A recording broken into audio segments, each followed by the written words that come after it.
Who is to be blamed for starting World War One?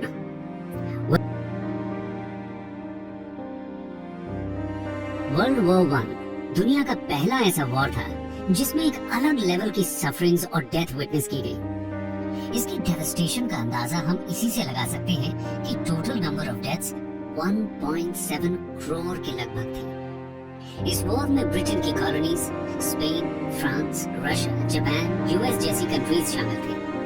इसको हम the great war, the global war और a war to end all wars के नाम से भी जानते हैं। ऐसा माना जाता है कि ये सबसे बड़ी लड़ाई है और आने वाले 50-60 सालों में ऐसी लड़ाई वापस से नहीं होगी।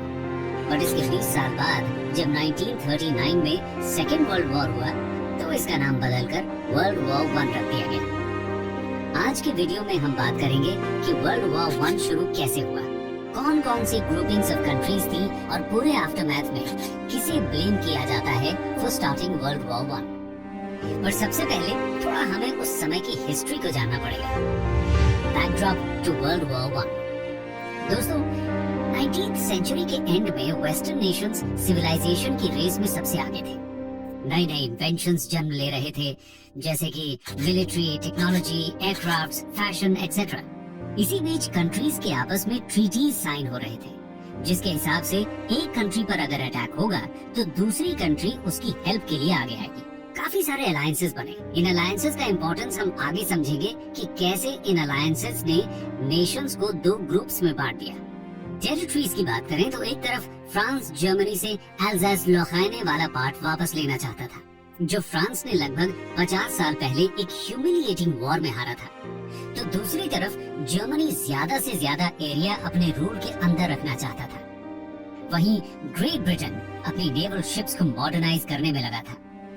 बॉल्कन स्टेट्स के नेशंस सच एज बल्गेरिया 1908 में, रोमानिया 1881 में और अल्बानिया 1912 में इंडिपेंडेंट डिक्लेयर हुए थे। इससे बाकी कंट्रीज में नेशनलिज्म का वेव चल रहा था।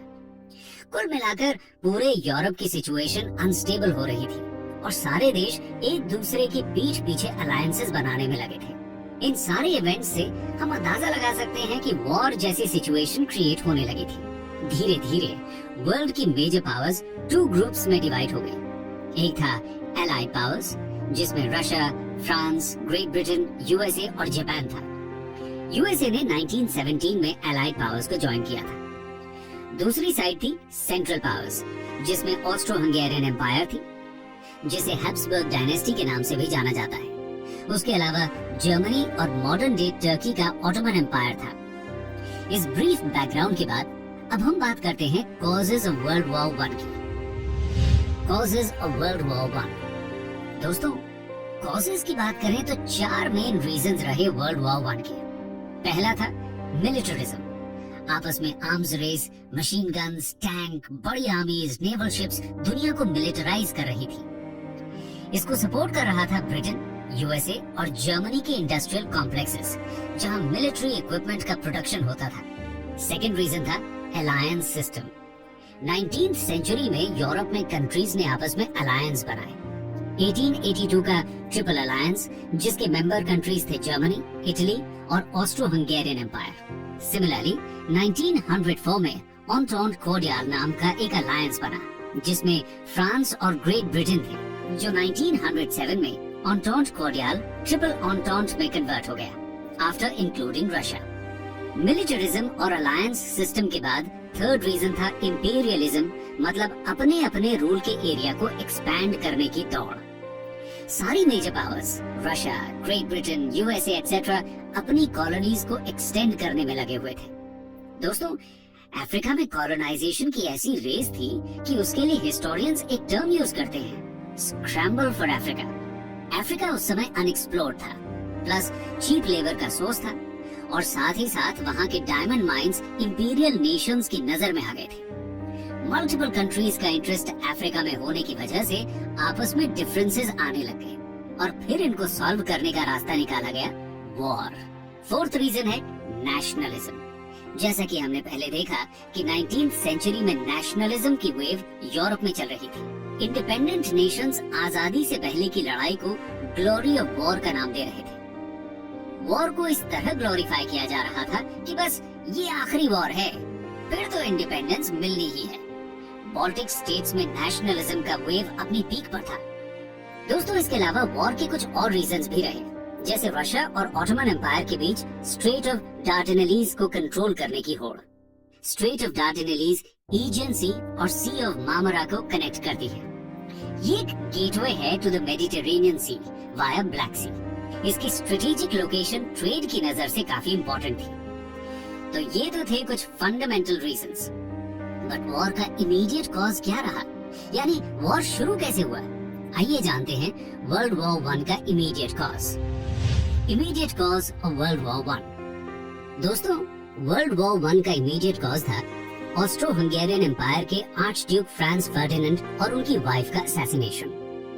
ऑस्ट्रो हंगेरियन एम्पायर यूरोप की रशिया के बाद दूसरी सबसे बड़ी कंट्री थी। इसके मेंबर स्टेट्स थे प्रेजेंट डे वर्ल्ड के Austria, Hungary, Italy, Bosnia, Croatia, Poland etcetera. Archduke और उनकी वाइफ सारायेवो, जो कि प्रेजेंट डे कैपिटल है बॉस्निया एंड हर्जेगोविना की, यात्रा कर रहे थे और 28 जून 1914 को उन पर अटैक हुआ।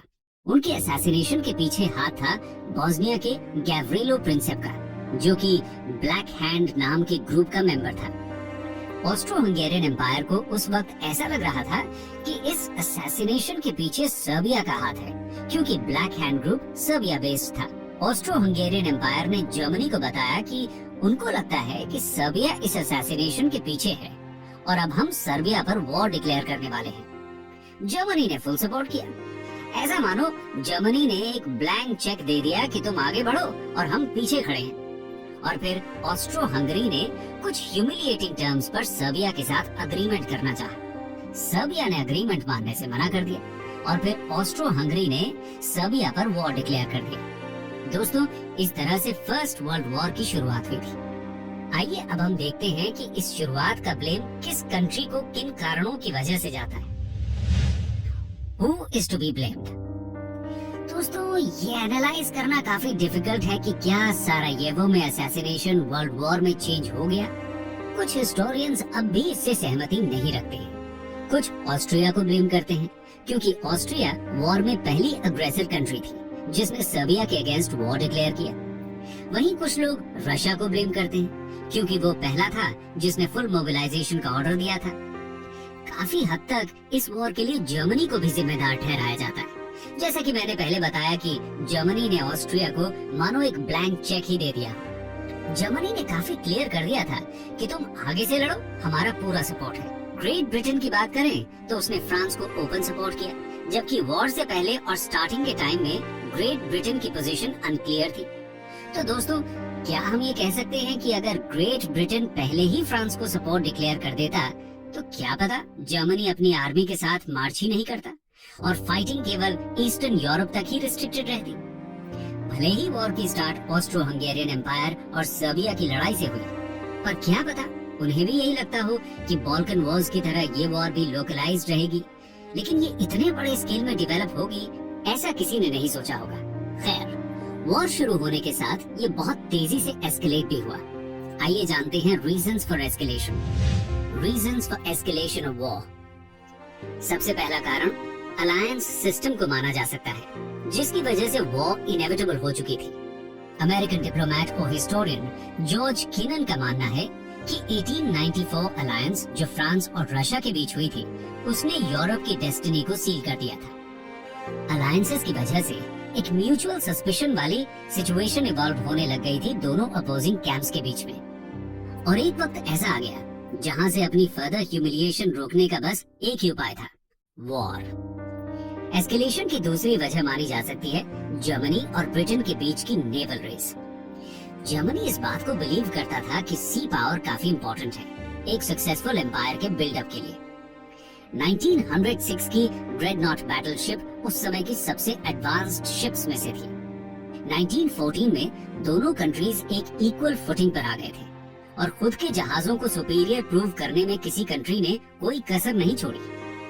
तीसरी वजह, एक थियरी दी जाती है कि वर्ल्ड वॉर 1 दुनिया में इकोनॉमिक मास्टरी के डिजायर के लिए लड़ी गई। जर्मन बिजनेसमैन और कैपिटलिस्ट ग्रेट ब्रिटेन के अगेंस्ट वॉर करना चाहते थे। मार्क्सिस्ट हिस्टोरियंस इस थ्योरी के फेवर में हैं, क्योंकि इस वॉर का पूरा ब्लेम एक कैपिटलिस्ट सिस्टम को जाता है। जर्मन हिस्टोरियन जेरार्ड रिटर मानते हैं कि जर्मनी का the Schlieffen plan of 1905-1906 extremely risky था।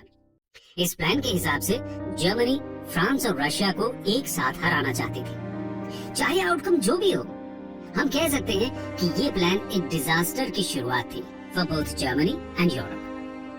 एस्केलेशन की चौथी वजह मिसकैलकुलेशन मानी जा सकती है। ऑस्ट्रिया के पार्ट पर एक मेजर मिसकैलकुलेशन ये सोच लेना रहा कि अटैक के बाद रशिया सर्बिया को सपोर्ट नहीं करेगा। दूसरी तरफ जर्मनी का अनकंडीशनल सपोर्ट टू ऑस्ट्रिया, जिसमें किसी ने ये नहीं सोचा होगा कि मोबिलाइजेशन का मतलब वॉर ही हो जाएगा। मिलिट्री जनरल्स की बात करें तो उनसे भी एक मिसकैलकुलेशन हुई कि उन्हें लगता था कि अगर जल्दी जीत हासिल करनी है तो फुल ब्लोन फोर्स के साथ ही मिलेगी। दोस्तों, ये मिसकैलकुलेशंस इस हद तक थी कि Australian historian LCF Turner world war 1 को एक अ ट्रेजेडी ऑफ मिसकैलकुलेशन कहते हैं। कंक्लूजन। दोस्तों, इन सारी कंट्रीज के कारनामों और करतूतों से हम ये बोल सकते हैं कि वॉर का मेन रीजन बस एक ही था कि ज्यादा से ज्यादा टेरिटरी अपने कंट्रोल में ली जाए। कुछ कंट्रीज ने ज्यादा अग्रेशन होकर अनफेयर मीन्स का भी इस्तेमाल किया, पर कहीं ना कहीं सारी कंट्रीज ने ग्रीडी एक्ट किया, जिस वजह से ये वॉर उस वक्त की हिस्ट्री में सबसे बड़ी वॉर बन गई। इस वॉर में न केवल मिलिट्री और रेशियल सुप्रीमेसी की होड़ लगी थी, बल्कि जिस तरह से उस टाइम के लीडर्स ने इस सिचुएशन को हैंडल किया और वॉर बढ़ती ही चली गई, इसे all time disastrous leadership failure भी बोला जा सकता है। आज भी इस वॉर के लिए ब्लेम करने को लेकर एक कंसेंसस नहीं बन पाया है। अगर जर्मनी अपने एग्रेसिव बिहेवियर के लिए रिस्पॉन्सिबल है, तो रशिया ज्यादा से ज्यादा आर्म्स बिल्डअप के लिए रिस्पॉन्सिबल था। तो दोस्तों, हम किसको ब्लेम करेंगे इस वर्ल्ड वॉर 1 के लिए? यहाँ किसी एक कंट्री को ब्लेम करना अनफेयर होगा, क्योंकि लगभग सारी कंट्रीज ही एक दूसरे के खिलाफ लड़ रही थी। एंड में यही इम्पोर्टेंट है कि चाहे स्टार्ट किसी ने भी की हो वॉर, सबका अपना अपना रोल था to bring about large scale devastation to the world. World war 1 से एक मैसिव सोशल अपहीवल हुआ, क्योंकि लाखों महिलाएं वर्कफोर्स में एंटर हुई टू रिप्लेस मेन जो वॉर में गए थे और कभी लौटकर नहीं आए। पहला world war Spanish flew off 1918 को स्प्रेड करने के लिए भी रिस्पॉन्सिबल है।